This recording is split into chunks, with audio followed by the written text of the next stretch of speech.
Hello guys, இன்னைக்கு வந்து என்ன பண்ணி பார்க்க போறோம்னா ஃபீரியஸா மேன் மேக்ஸுக்கு இந்தியாவில் மட்டும் ப்ரீவியஸாக 4 கண்டிப்பாக ரிலீஸ் ஆகுது. ஸோ அதனால அந்த படத்தில் சில இன்ட்ரெஸ்டிங் ஃபேக்ட்ஸை நான் இன்னைக்கு சொல்ல போகிறேன். நிறையலாம் இல்லை, பட் கம்மியாக இருந்தாலும் அதெல்லாம் ரொம்ப இன்ட்ரெஸ்டிங்காக இருக்கிறதுனால அந்த வீடியோ ரெடி பண்ணியிருக்கேன். This is reviewer, welcome to my YouTube channel. First cast list போயிடலாம். ஸோ கேஸ்டிங்ல நிறைய இன்ட்ரெஸ்டிங்கான விஷயங்கள் நடந்திருக்கு. லைக் ஃபீரியஸ் கேரக்டர் ப்ளே பண்ணியிருக்கேன். ஆன்யா டெய்லர் வந்து இந்த படத்துக்கு முதல்ல ஒரு செட் ஆஃபே இல்லை. ஃபர்ஸ்ட் வந்து என்ன பண்ணியிருந்தாங்கன்னா அந்த பாயிண்ட் அப்படி நீங்கள் டெவலப் பண்ண ஒரு ப்ரீ ப்ரொடக்ஷன் டைமில் ஜோடி கம்பர் இவர் யாருன்னு கேட்டிங்கன்னா ஃப்ரீ கையில் ஹீரோயின் வந்திருப்பாங்களா. ஸோ அவங்க ஃபீரியஸ் ரோலையும் நம்ம ரிச்சர்ட் மேண்டன், அதாவது இக்காரிஸா வந்திருப்பார் லைட் அனலிஸ்ல. ஸோ அவரை வச்சு இந்த மூவி முடிச்சிடலாம் அப்படிங்கிற மாதிரி தான் ஒரு ரஃப் பிளான் இருந்திருக்காங்க. பட் அதுக்கப்புறம் தான் நம்ம இவர் ஜார்ஜ் மில்லர் வந்து நம்ம ஆன்யா டெய்லர் ஜாயின் நடிச்சிருந்த லாஸ்ட் நைட் இன் சோகோவா ஒரு ரஃப் எடிட்டா அந்த மூவி பார்த்துருக்காரு. அதை பார்த்தவங்களுக்கு பெர்ஃபெக்ட்லி இவங்க இந்த கேரக்டருக்கு பெர்ஃபெக்ட்லி சூட் ஆயிருவாங்கன்னு நினைச்சிருப்பாங்க. பிகாஸ் ஜோடி கம்பருக்கு முன்னாடி நம்ம ஜார்ஜ் மில்லர் என்ன பண்ண வச்சிருந்தோம்னா நம்ம சார்லஸ் தெரனை நடிக்க வச்சு ஒரு டிஃப்ரெண்டான டிஏஜிங் ப்ராசஸ் யூஸ் பண்ணி நம்ம இந்த மொத்தம் முடிச்சிடும். பிகாஸ் நம்ம ஃபியூரி ரோட்ல சார்லஸ் தெரன் கொடுத்த அந்த ஒரு ஆக்டிங் தான் அந்த கேரக்டருக்கு ஒரு நல்ல நியாயசேகர மாதிரி இருக்கும். பட் அந்த அளவுக்கு யாரும் நடிக்க மாட்டாங்க அப்படிங்கிற ஒரு நம்பிக்கை தான் இருந்தாரு. பட் அந்த லாஸ்ட் நைட் இன் சாகோ படத்துல நம்ம ஆன்யா டெய்லர் ஜாய் கொடுத்திருந்த அந்த ஆக்டிங்கை பார்த்ததுக்கு ஒரு முழு நம்பிக்கை வந்து இவங்க இந்த படத்துல கேஸ்ட் பண்ணிட்டாங்க. இந்த ஜார்ஜ் மில்லர் இன்டர்வியூவே நம்ம சார்லஸ் தெரன் ஒரு இன்டர்வியூல நான் வந்து அந்த நியூஸ்ல நான் டிசப்பாயின்மெண்ட் தான் இருக்கேன். பட் இருந்தாலுமே அவங்க one of the greatest actors தான். கண்டிப்பா பண்ணட்டும், நல்லா பண்ணான்னு சந்தோஷம் தான் அப்படிங்கிற மாதிரி சொல்லி முடிச்சிருப்பாங்க. இன்னொரு முக்கியமான கேஸ்டிங் தான் நம்ம கிறிஸ் ஹெம்ஸ்வொர்த் நடிச்சிருக்க டாக்டர் டெமண்டஸ் கேரக்டர். ஸோ இந்த கேரக்டருக்கு நம்ம அதாவது இந்த மேன் மேக்ஸுக்கு நம்ம கிறிஸ் ஹெம்ஸ்வொர்த் இதுதான் ஃபர்ஸ்ட் ஆடிஷன் பண்றது கிடையாது. பிகாஸ் கிறிஸ் ஹெம்ஸ்வொர்த் இது மாதிரி ப்ரீவியஸ்லி அந்த மேன் மேக்ஸ் ஃபியூரி ரோட் மூவில நம்ம டாம் ஹார்டி ப்ளே பண்ணியிருந்த மேக்ஸ் ராக்கெட்ஸ்கி அந்த கேரக்டருக்கு இவர் தான் ஆடிஷன் பண்ணியிருக்காரு. பட் ஆனால் அந்த ரோலை நம்ம டாம் ஹார்டி கிட்ட லூஸ் பண்ணிட்டாரு. அதையும் ஒரு இன்டர்வியூல சொல்லியிருந்தார் இவர். அதே மாதிரி கிறிஸ் ஹெம்ஸ்வொர்த் இந்த மூவி வந்து ஒரு ஸ்மூத் ப்ரொடக்ஷன் ப்ராசஸ் சொல்லி ரொம்பவே ப்ரைஸ் பண்ணியிருக்காரு. அந்த மூவியோட ஆக்ஷன் சீக்வன்ஸ் பில்ட் ஒரு மூவினா இப்படி தான் இருக்கணும், இந்த மாதிரி நல்லாவே பில்ட் பண்ணி கொண்டு வரணும் அப்படிங்கிற மாதிரி நிறைய பண்ணிருக்காங்க. அந்த ஆக்ஷன் சீக்வன்ஸ்ல இருந்து எல்லாத்தையுமே அந்த ஷூட் சீக்வன்ஸ் அவ்வளவு சூப்பரான சொல்லிங்க மாதிரி இந்த மூவி வந்து ஒரு அமேசாக இருந்தது மட்டும் இல்லாம இது வரைக்கும் அவர் பண்ண அந்த மூவிஸ்ல எக்ஸ்ட்ராடினரியான ஒரு ஃபீல் கொடுத்த ஒரு மூவி ப்ரொடக்ஷன் இதான் அப்படிங்கிற மாதிரி சொல்லியிருக்காரு. அந்த மூவி இதுதான் அப்படிங்கிற மாதிரி சொல்லியிருக்காரு. அந்த அளவுக்கு ரொம்ப இந்த மூவி இம்ப்ரெஸ் பண்ணியிருக்கேன் நான் நினைக்கிறேன். அதே மாதிரி இந்த படத்துல வந்து குறிப்பிட்ட 15 நிமிஷம் ஆக்ஷன் சீக்வன்ஸ் ஒரு ஃபிலிம் நடந்திருக்கு. அந்த ஃபிலிமிங் சீக்வன்ஸ்க்கு வந்து ஸ்டார்வே டு நோவர் அப்படிங்கிற மாதிரி நேம் வச்சு அந்த ப்ரொடக்ஷன் பண்ணிருக்காங்க. ஏன்னா நேம் வச்சு ஒரு 15 நிமிஷம் சீக்வன்ஸ் ப்ரொடக்ஷன் பண்ணிருக்காங்கன்னா அந்த அளவுக்கு பிரச்சனை பண்ணிருக்கீங்கன்னா எஸ், கிட்டத்தட்ட இந்த ஒரு 15 நிமிஷம் ஆக்ஷன் சீக்வன்ஸ் நம்ம ஃபியூரியஸா மூவியோட ஒரு டேர்னிங் பாயிண்டா இருக்கிறது மட்டும் இல்லாம அந்த கேரக்டருக்குமே டேர்னிங் பாயிண்டா இருக்கும். அண்ட் இந்த 15 நிமிஷம் சீக்வன்ஸை எடுக்கிறது கிட்டத்தட்ட 78 நாள் ஷூட் போயிருக்கு. அந்த 78 நாள் ஷூட்லயுமே மினிமமா 200 பேர் டெய்லி அந்த இடத்துல அந்த ஷார்ட் ஒர்க் பண்ணிருக்காங்க அப்படிங்கிற மாதிரி நம்ம ஜார்ஜ் மில்லர் சொல்லியிருக்காரு. இது ஒரு extensive story boarding for the sequence அப்படிங்கிற மாதிரி சொல்லியிருக்காங்க. அன்டில் ஒரு ரைட்டான வேவ் எக்ஸிக்யூட் பண்றதுக்கு ஃபைன் பண்றதுக்கு ரொம்ப நாள் எடுத்துக்கிட்டு பொறுமையா அந்த ஆக்ஷன் சீக்வன்ஸை பெர்ஃபெக்ட்டா ஷார்ட் பண்ணி கொடுத்துருக்க மாதிரி சொல்லியிருக்காங்க. ஸோ ஸ்டார்வே டு நோவர் வைன் அப்படிங்கிற மாதிரி நேம் வச்சு இது முடிக்கிறது அவ்வளோ பெரிய இதாகவே இருந்துச்சுனால கடைசியில் முடிக்கும் போது நம்ம வந்து ஒரு விஷயத்துல ஒரு பெயின் சொல்லலாம், அப்பா இடம் முடிஞ்சு அந்த மாதிரியான ஃபீல் தான் இதில் ஒர்க் பண்ண எல்லாருக்குமே இருந்திருக்கு. அண்ட் அதுவுமே பெர்ஃபெக்டாக வந்திருக்கு அப்படிங்கிற மாதிரி சொல்றாங்க. யோசிச்சு பாருங்க, ஒரு 15 நிமிஷம் ஒரு ஆக்ஷன் சீக்வன்ஸ்க்காக 78 நாள் ஷூட்ல மினிமம் ஒவ்வொரு நாளுமே 200 பேர் ஒர்க் பண்ணிருக்காங்க. அப்போ அந்த 15 நிமிஷம் எந்த அளவுக்கு அந்த படத்தோட குவாலிட்டியில நம்ம ஜார்ஜ் மில்லர் ஒரு கண்ணு கருத்துமா இருந்திருக்காருங்கிறத யோசிச்சு பாருங்க. அதே மாதிரி ஜார்ஜ் மில்லர் 2 மிகப்பெரிய இன்ட்ரெஸ்டிங்கான நியூஸ் அண்ட் ஷாக்கிங் நியூஸ் சொல்லியிருந்தாரு. லைக் என்ன ஜார்ஜ் மில்லர் என்ன சொல்றாங்கன்னா மேன் மேக்ஸ் ஃபியூரி ரோட் இருக்குல்ல, அந்த படத்துக்கு முன்னக்கூட்டியே இந்த ஃபியூரியஸ் அந்த மூவியோட ஸ்கிரிப்ட் ரெடியா தான் இருந்துச்சு. நாங்கள் கம்ப்ளீட் பண்ணிட்டோம். முதல்ல வந்து நாங்கள் மேன் மேக்ஸ் ஃபியூரி ரோட் பண்ண போறோம் ஒரு ஐடியா மூவி ஸ்டார்ட் பண்ணியிருந்தோம். பட் ஆனால் in order to tell the story convincingly, but ஆனால் அதுக்கு முன்னாடி அந்த கேரக்டருக்கு ஒரு ஸ்டோரி தேவைப்பட்டுச்சு. அப்படி இந்த ஸ்டோரியை சொல்லி தான் அந்த ஆக்டர்ஸ் வந்து நாங்கள் கன்வின்ஸ் பண்ணி அந்த கேரக்டருக்குள்ள கொண்டு வர முடியும் மாதிரி ஒரு ஸ்டோரி தேவைப்படுது. அதனால நாங்கள் ஒரு ரஃப் காப்பியா ஒன்று ரெடி பண்ணோம். அதுதான் இன்னைக்கு நீங்க பார்க்க போற ஃபியூரியஸோட ஒரு ஸ்கிரிப்ட் அப்படிங்கிற மாதிரி சொல்லியிருக்காரு. லைக் இது கேட்கும்போது எனக்கு வந்து நம்ம ஜேம்ஸ் கேமரா தான் ஞாபகத்துக்கு வராது. ஸோ வந்து அந்த அவதார் மூவிக்காக ஒவ்வொரு கேரக்டருக்குமே ஏகப்பட்ட ஸ்கிரிப்ட் எடுப்பாரு. பட் ஆனால் அந்த மூவி எதுவுமே யூஸ் பண்ண மாட்டாங்க.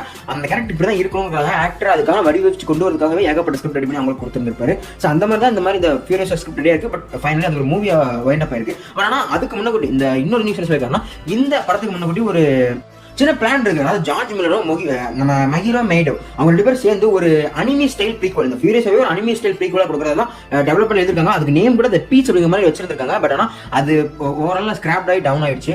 அந்த சொல்லி சில வருத்தமும் பட் ஆனால் அது ஒரு மூவி வந்து எனக்கு இன்னும் கொஞ்சம் சர்ப்ரைசிங்லி ஒரு நல்ல விஷயமா தான் தெரியுது அப்படிங்கிற மாதிரி சொல்லியிருக்காங்க. அது மட்டும் இல்லாமல் இந்த விஷயத்துல இன்னொரு இன்ட்ரெஸ்டிங்கான நியூஸ்மே வந்திருக்காங்க. என்னன்னா நம்ம ஆன்யா டெய்லர் இருக்காங்க தெரியுமா, அவங்க இந்த படத்துல அவங்களுக்கான டைலாக்ஸ் மொத்தமாவே வெறும் 30 டைலாக்ஸ்ல ஒரு 30 லைன்ஸ் ஆஃப் டைலாக் தான் அந்த ஃபிலிம்ல இருக்குன்னு சொல்லியிருக்காங்க. பிகாஸ் அந்த வாய்ஸ் ஒர்க்குங்க ரொம்ப சீக்கிரமாவே அவங்க முடிச்சுட்டாங்க அப்படிங்கிற மாதிரி சொல்றாங்க. ஸோ அவங்க கையில் வந்து பேச்சு கம்மியா இருக்கு, ஆக்ஷன் அதிகமா இருக்கும் போல. அதே மாதிரி இந்த ப்ரீவியஸ் ஃபியூரி ரோட்ல பார்த்த நிறைய கேரக்டருக்கு இந்த படத்தில் நீங்க எங்க வெர்ஷன் பார்ப்பீங்கன்னு சொல்றாங்க. அதில் நம்ம இந்த எங்கர் இமோட்டன் ஜோ பண்ணியிருப்பாங்க இல்லையா, ஸோ அதுக்கான ஒரு எங்கர் வெர்ஷன் பார்ப்பீங்க இந்த மாதிரி சொல்லியிருக்காங்க. அது மட்டும் இல்லாம நம்ம Yahya Abdul Mateen 2 was previously attached star in the movie அப்படிங்கிற மாதிரி சொல்லியிருக்காங்க. லைக் இவர் நேம் லென்த்தா இருக்கும், அவனோட கேரக்டர் கண்டிப்பாக பார்த்துப்பீங்க. அக்வாமன் தி லாஸ்ட் கிங்டம்ல வந்துருப்பாரு இல்லைன்னா அவர் தான் இது. அவர் இந்த மூவி ஸ்டார் இருக்குன்னு சொல்லுவாங்க. பட் என்ன கேரக்டருங்கிறது அது அபிஷியலா தெளிவா தெரிய வரல.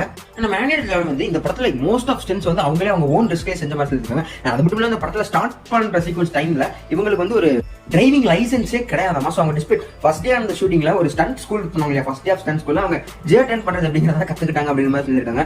அதுவுமே ஒரு நல்ல இன்ட்ரெஸ்டிங் ஃபேக்ட் மாதிரி தெரிஞ்சதுனால சொல்லியிருக்காங்க. அது மட்டும் இல்லாமல் இந்த படம் வந்து ரன் டைம் கிட்டத்தட்ட 2 மணி நேரம் 28 நிமிஷம், அதாவது 148 மினிட்ஸ். இதுதான் அந்த Mad Max film to date வரைக்குமே லாங்கஸ்ட் ஃபிலிமா இருக்கு. பட் ஆனால் அது வந்து ஏகப்பட்ட இடத்துல போட்டு கட்டிருக்காங்க. முக்கியமாக சொல்லணும்னா கேன்ஸ் ஃபிலிம் ஃபெஸ்டிவல் அந்த மூவி போட்டு கட்டிருக்காங்க. அந்த லாங்கஸ்டான ஃபிலிம் இருந்தாலுமே அந்த படம் தெரியவே இல்லை, ரொம்ப கிறிஸ்ப் அண்ட் கிளியர்லி அந்த படம் முடிஞ்ச மாதிரி சொல்லியிருக்காங்க. அது மட்டும் இல்லாமல் இந்த படம் முடிஞ்சோடனே அந்த கான்ஸ் ஃபிலிம் ஃபெஸ்டிவல்ல கிட்டத்தட்ட ஒரு 7 நிமிஷம் ஸ்டாண்டிங் ஓவேஷன் இந்த மூவி வாங்கியிருக்கு. கிட்டத்தட்ட 7 மினிட்ஸ் ஸ்டாண்டிங் ஓவேஷன் இந்த மூவி வாங்கியிருக்கு. இதெல்லாம் கேட்கும்போது அந்த படத்தை பார்க்கணும் ஒரு ஆசை நல்லா இருக்கு. நான் நாளைக்கு இந்த படத்துக்கு டிக்கெட் புக் பண்ணிட்டேன். எதனால புக் பண்ணி கண்டிப்பாக கமெண்ட் சொல்லிட்டு போங்க.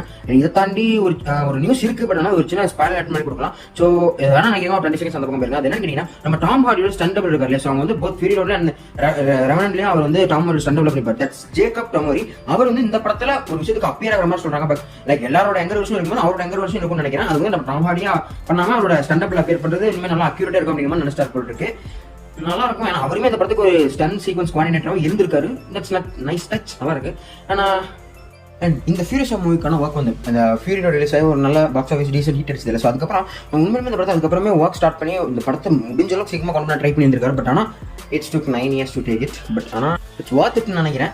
அதே சமயத்தில் இவர்கிட்ட இதுக்கான அடுத்த ஒரு ஃபியூச்சர் இன்ஸ்டால்மெண்ட் எப்போ வரணும்னு கேட்கும்போது நான் வந்து கொஞ்சம் வெயிட் பண்ணி இந்த படத்தை வந்து நான் இது எப்படி பெர்ஃபார்ம் பண்ணுங்க பார்த்தா அடுத்த இன்ஸ்டால்மெண்ட் பற்றி நல்லா பேசவே அப்படின்னு சொல்லியிருக்காரு. நான் அதே மாதிரி இன்னொரு ரீசனும் சின்னதாக கிளம்பி என்னன்னா, இந்த படத்துக்கான டிலேக்கான காரணமே லைக் ஒரு பேக் அண்ட் கம்பன்ஸ் and disputes between Miller and Warner Bros சொல்லியிருக்காங்க. ஸோ வார்னர் பஸ் பற்றி உங்களுக்கு தெரியும். பிகாஸ் அந்த ஃபியூரி ரோட் வந்து ஒரு நல்ல கலெக்ஷன் தான், பட் இருந்தாலும் ஒரு டீசெண்டான ப்ராஃபிட் கொடுத்ததுனால தான் இந்த பண்ண பண்ணியிருக்காங்கன்னு நினைக்கிறேன். பிகாஸ் இந்த படத்தை இந்த ஃபியூரியஸா படத்தோட பட்ஜெட்டே கிட்டத்தட்ட 168 மில்லியன் எடுத்திருக்கு. ஸோ யோசிச்சு பார்த்தீங்கன்னா உங்களுக்கு தெரியும் நினைக்கிறேன். இட்ஸ் வாட் இந்த மூவி எடுக்கிறேன்னா கண்டிப்பாக அந்த அளவுக்கு செலவாக தான் செய்யும். பிகாஸ் இது ஒரு ஹை ஹண்ட்ரட் ஃபியூச்சர் ஃபிலிம் தான். ஸோ அதனால நல்லா எடுத்துருக்குன்னு நினைக்கிறேன். ஸோ அடுத்து இந்த இன்ஸ்டால்மெண்ட் கண்டிப்பாக சொல்ல இந்த படம் வந்து ஓரளவுக்கு நல்லா டீசெண்டாக ப்ராஃபிட் கொடுத்துட்டா கூட அடுத்த மூவி நம்ம இந்த மேன் மேக்ஸ் ஆகலேருந்து அடுத்த ஒரு இன்ஸ்டால்மெண்ட் கண்டிப்பாக எதிர்பார்க்கலாம். அதுவும் ஜார்ஜ் மில்லர் கிட்ட இருந்து.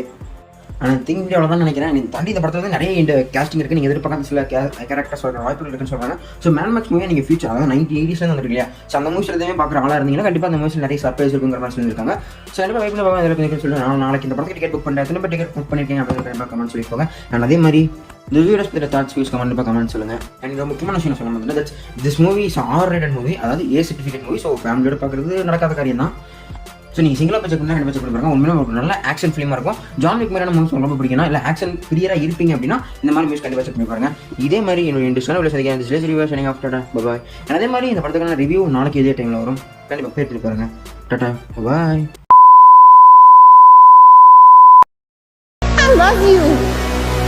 Liar! Consider what you're about to do. Paul Atreides. Silence!